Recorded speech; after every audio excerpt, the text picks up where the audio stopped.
Aquí estamos, en un buen día por la pantalla de Chaco Televisión y hay un run run de día lunes dando vuelta, algunos más cansados que otros, algunos dicen, la verdad no entiendo por qué, pero tengo una sensación rara. Bueno, ese día que nos cortaron en la mitad, por un lado te ayuda, como para, venías de una semana donde por ahí podía ser un complicado, decir, listo, para mí el miércoles es un gran día para descansar, en la mitad de la semana.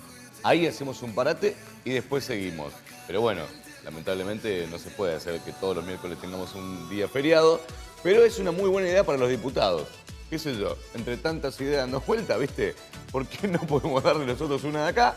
Poné el miércoles, sacame el domingo y ponémelo en la mitad, ponele. Entonces hacemos ahí alternadito. Bueno, chicuelos, vamos a hablar de historia, porque estamos aquí, como todos los jueves, con el profesor en historia, Eduardo Barreto, que está aquí. Capo, genio total. Gracias, buen día. Lo único malo que tiene es que es hincha de Sarmiento. Lo único malo que tiene. El resto... No empecemos con las ofensas, por favor. No empecemos. Está bien, perdón, profe. ¿Se va a perder el clásico o va a estar ahí en primera plana? Mire que nosotros estamos regalando entradas. Yo sé que usted no las necesita porque va siempre a la cancha. No, hace 2 años y medio que no voy a la cancha. Mirá, con razón hay cada vez menos gente. Seguramente varios están... 2 años y medio que he sentido una gran defraudación y a partir de ahí no asisto más al espectáculo, incluso por cuestiones de riesgo de vida ahí adentro, ¿no? Entonces, con mi familia, mis hijos, mis nietos, no. Claro, ¿iban todos a la cancha? Toda la familia. Pero bueno, son cuestiones vinculadas. Ahora escucharlo por radio, a verlo por la pantalla de Chaco Televisión cuando lo pasamos nosotros. Lo miramos por TV, como quien dice. Claro. Ahora, bueno, este fin de semana... clásico. Clásico. Y nosotros tenemos, como siempre, hay una apuesta de por medio que no la vamos a poder dirimir porque yo me voy a tomar 3 o 4 programas de descanso, de receso, digamos, está bien. y voy a volver en diciembre recién, pero de todas maneras queda pendiente en el aire. Pero a la vuelta... Va a haber otro clásico. A la vuelta, o yo le pago las facturas, o usted me paga las facturas. Perfecto. La apuesta sigue, digamos. Sí. Sí, a la vuelta vamos a tener que cumplir con el desayuno. Absolutamente. Ahí está. Bueno, profe, hoy vamos a hacer una especie de resumen de todo lo que hemos visto hasta acá. Ya hemos finalizado desde 1810, hemos llegado hasta prácticamente la actualidad. Ahora, ¿podemos hacer un repaso breve de todo lo que han pasado en 200 años? Yo le tendría que titular este proceso que hemos vivido, y más en el año del Bicentenario, podríamos hablar de los claroscuros del Bicentenario en la República Argentina, habida cuenta de que no nos ha ido tan bien, no son buenas noticias a principios de siglo, y según lo que pronostican los gobernantes que están a nivel nacional, estamos tomando velocidad, pero no nos olvidemos que en el año 2001 estábamos en el horno, estábamos en el infierno, que hemos ascendido algunos escalones, pero bueno, me parece que hay algunas cifras que nos están diciendo que no todo lo que brilla es oro. A 200 años de la independencia, entre comillas, 1 de cada 3 argentinos es pobre, y esto no son buenas noticias precisamente. Hay que ver cuál va a ser el índice de inflación cerrado el año y lo que se sostiene que va a pasar el año que viene, con un alto grado de freno de la inflación y de la carestía de la vida. Pero esto lo hemos escuchado a lo largo de decenas de años y de centenares de gobernantes que nos han dicho que estamos mal pero vamos bien, o que todos los que apostaron al dólar van a recibir dólares, o que hay que dejar de robar 2 años para salir del pozo, o que se viene el salariazo. Entonces, todo esto que nos ha ocurrido en 200 años siempre ha tenido, digamos, un sector marginal, un sector excluido, que ha sufrido, digamos, todos los arrebatos capitalistas y que ha sufrido en carne propia con su cuerpo estos atropellos de quienes querían instalar un modelo de país y que se generó allá por los años 1880. Durante casi 80 años soportamos una guerra civil muy profunda, cuyas causas no han desaparecido. Hoy la capital federal se lleva la mejor parte de la torta, mientras las provincias siguen pataleando y tratando de prenderse del saco de cualquier presidente que haya para tratar de sacar un poquito más de coparticipación. Y en este sentido, la provincia del Chaco, desde la época de Rafael González, ha sido una de las más privilegiadas, porque ha estado cuarta en el lugar de reparto. Y como esa, hay una serie de necesidades básicas insatisfechas, el acceso a la salud, a la educación, al trabajo digno, a la vivienda, que son materia pendiente en este bicentenario y que tenemos que, de alguna manera, llamarlos a los gobernantes para que paren la pelota, digan dónde estamos parados y hacia dónde vamos. Han pasado tantas cosas a lo largo de estos 200 años en los cuales uno parece ver que hemos tendido a avanzar y retroceder, como siempre la misma historia, justamente hablando de esto, ¿no? Tal vez hemos avanzado un poquito más de lo que hemos retrocedido, por ahí podemos ser un poco bondadosos si querés, pero me parece que la historia siempre se repite. ¿Por qué siempre repetimos la misma historia? Porque los que gobiernan a nivel mundial, las transnacionales, que ya son prácticamente un Estado dentro del Estado.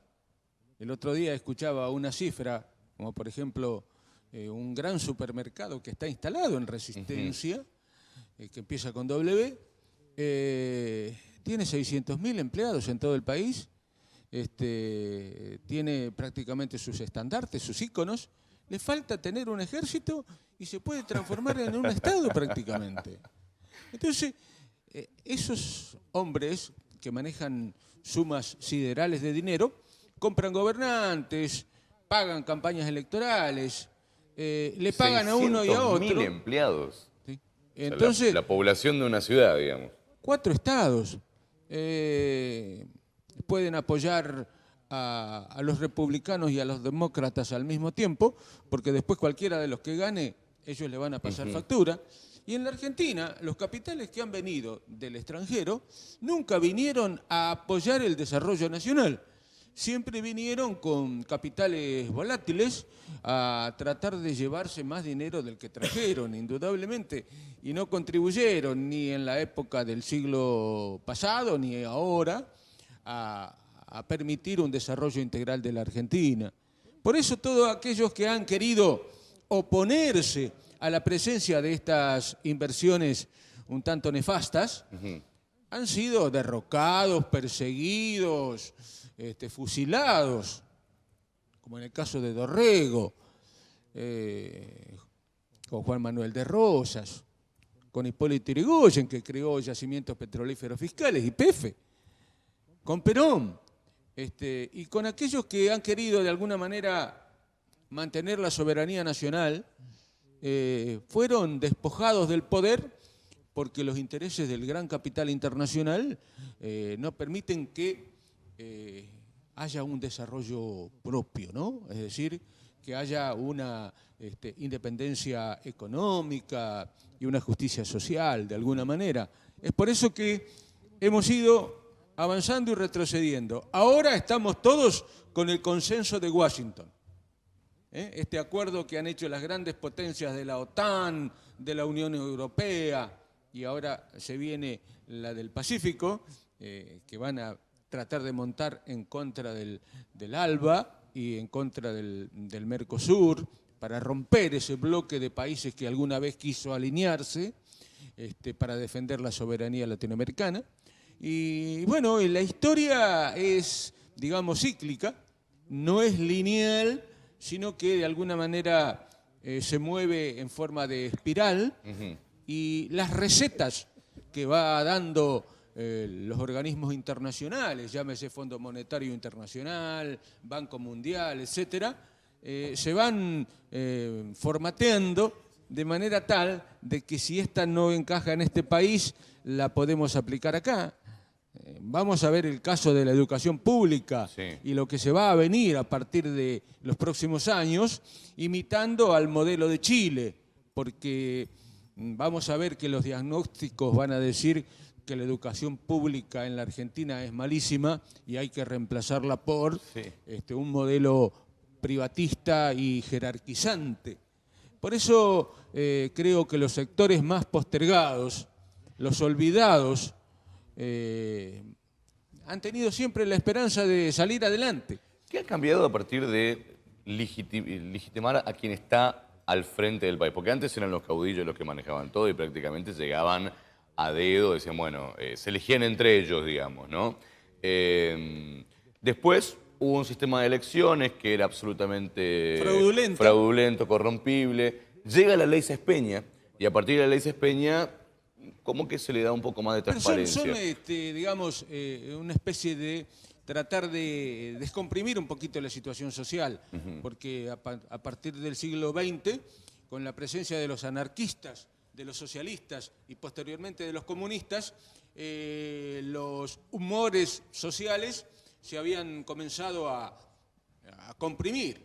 Y entonces había que tomar algunas leyes como para disuadir, aplastar ese colchón de protesta social y de alguna manera mandar hacia afuera todo lo que de alguna manera estuviera perjudicando a los intereses de las clases y de los grupos dominantes.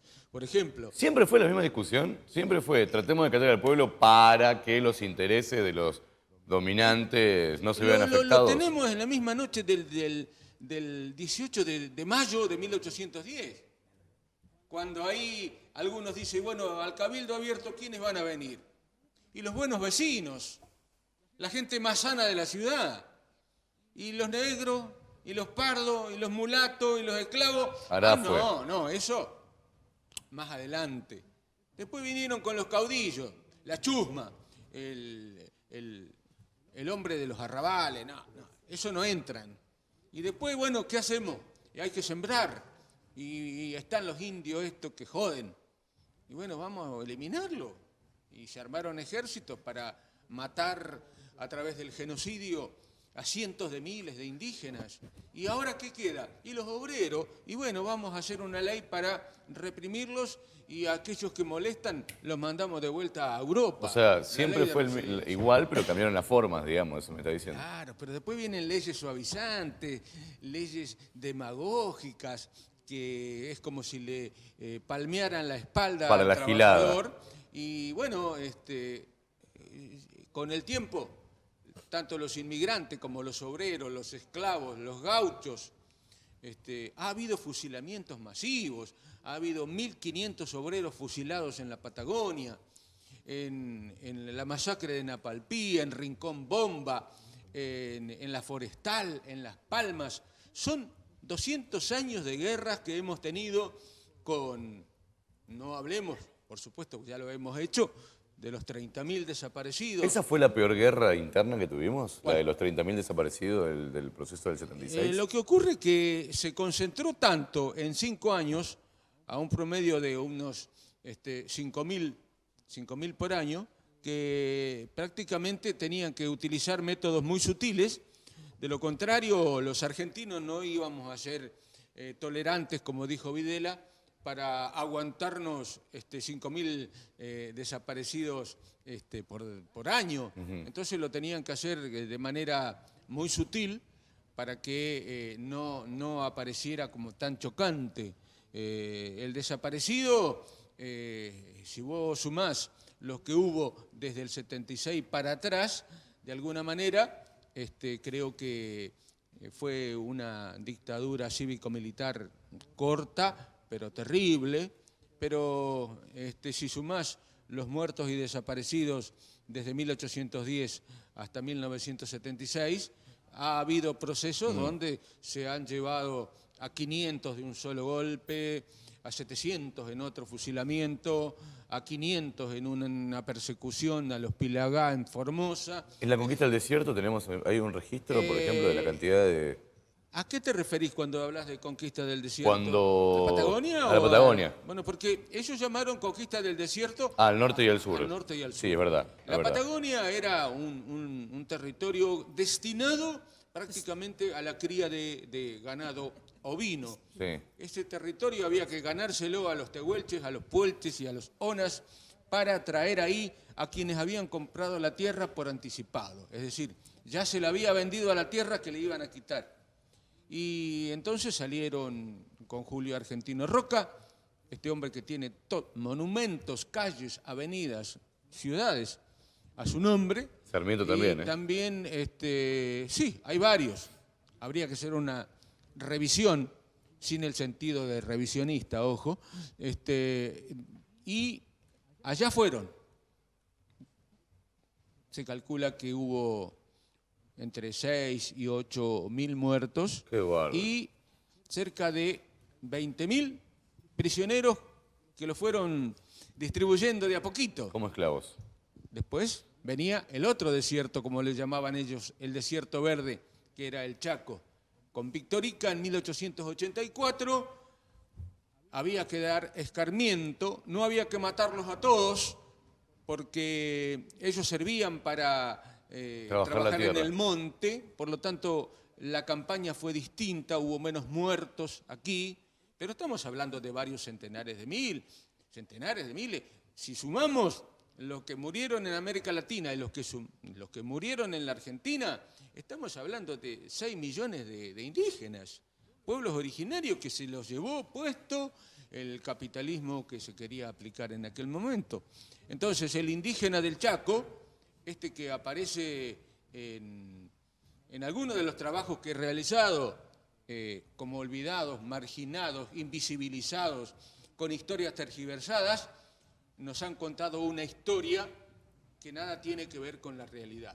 Y eso intentamos hacer acá en este programa con su bloque. Así que, bueno, que tenga unas merecidísimas vacaciones, que la pase bien. Gracias. Descanse, ¿eh? Y lo voy a ir a visitar a su casa para que compartamos, por ejemplo, maravillas como esta. Este libro del profesor Eduardo Barreto, Del olvido a la esperanza, es un libro suyo que lo escribió, es un repaso de lo que escribía en Diario Norte, ¿no? Es como es una compilación de artículos periodísticos que vengo escribiendo desde el año 1994 en el suplemento de La Chaqueña. Fue compilado en este trabajo y bueno, lo trajimos como un regalo para el programa Un Buen Día. Es un libro muy fácil de leer, es un libro que tiene mucha información y es un libro que tiene lecturas breves. Es decir, arrancás y en las 2 hojas ya terminás de enterarte de algunas historietas. Así que realmente está buenísimo. Y lo vamos a regalar acá para todo el público. Lo vamos a regalar para los televidentes de Un Buen Día. Del olvido a la esperanza, la historia completita de la provincia del Chaco, en serio. Así que si no te ganás la entrada para ir al cine, quédate en tu casa y léete un librito y con la imaginación te vas a ir a hacer la mejor película del mundo. Así que, Eliana, ¿cuáles son los contactos, por favor? Gracias, profe. Para que quiera participar también de todos los sorteos Gracias. que tenemos, si Nos vos querés vemos el libro del profe dentro Barreto, de mandás un mensaje de 4 texto. programas. Perdón, Perdón. perdón porque nos cruzamos. Dentro de 4 programas nos vemos. Así es, gracias. Listo. Aplauso para el profe y ahora sí vamos con Eliana. Bueno, Perdón, ahora perdón. sí.